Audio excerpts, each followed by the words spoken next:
Good day everyone! Today, we're exploring Lapu-Lapu City, a place that not just famous for beaches and tourism, but also one of the strongest foundation ng Philippine history. Marami sa atin alam ang Battle of Mactan, pero minsan, we forget that the places we see today actually carry stories from hundreds of years ago. So, in this video, let's take a look at Lapu-Lapu City, then and now, kung paano ito nabago, and how history still lives in its landmarks.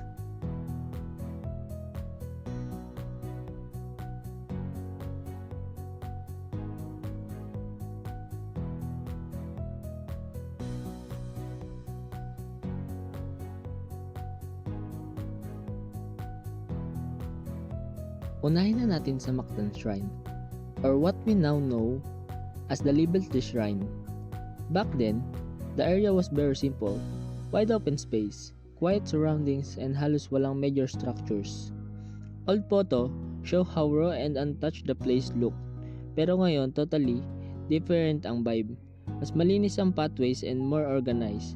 The landscape is improved and the whole area feels more welcoming to visitors. It's not just a memorial site anymore. It's a space that honors our roots and keeps the story of the Battle of Mactan alive.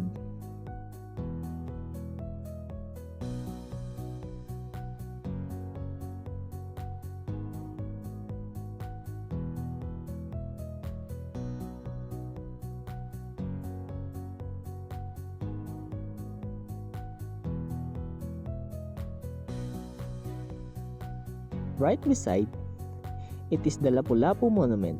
Sa mga lumang pictures, the statue stood in the middle of the bare field, with very little developments around it.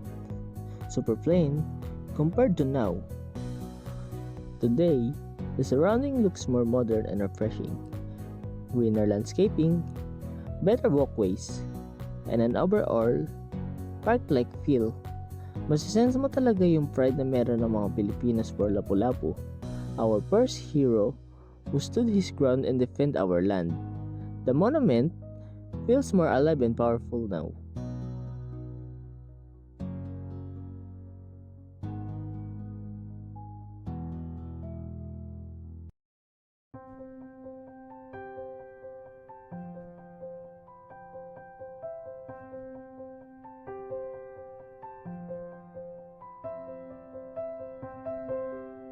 Next is the Magellan Monument. Isa sa mga older structures in the area. In the past it stood near a natural shoreline, surrounded by rocks and an open and developed space. Ngayon, the entire area has been cleaned and restored, becoming part of the Liberty Shrine complex. Mas organized, mas secured, and clearly well preserved. This monument reminds us that the history is not about choosing sides. It is about understanding the full story and how this event shaped the Philippines.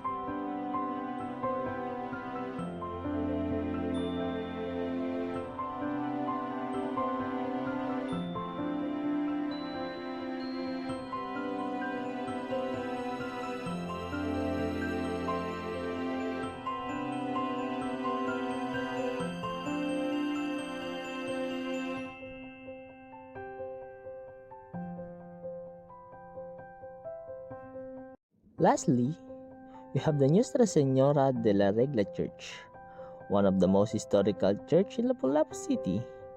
Years ago, the church looked much simpler, smaller older stone walls, and less development around it.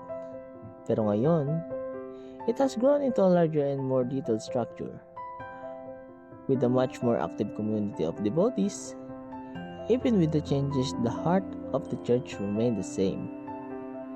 It still carries the tradition and faith that have been passed down for generations.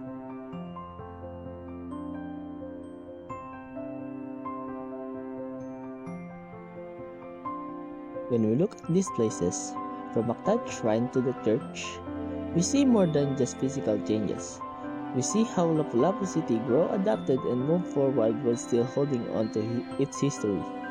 May mga bagay na nag-evolve, some were restored, but the story behind them remain alive.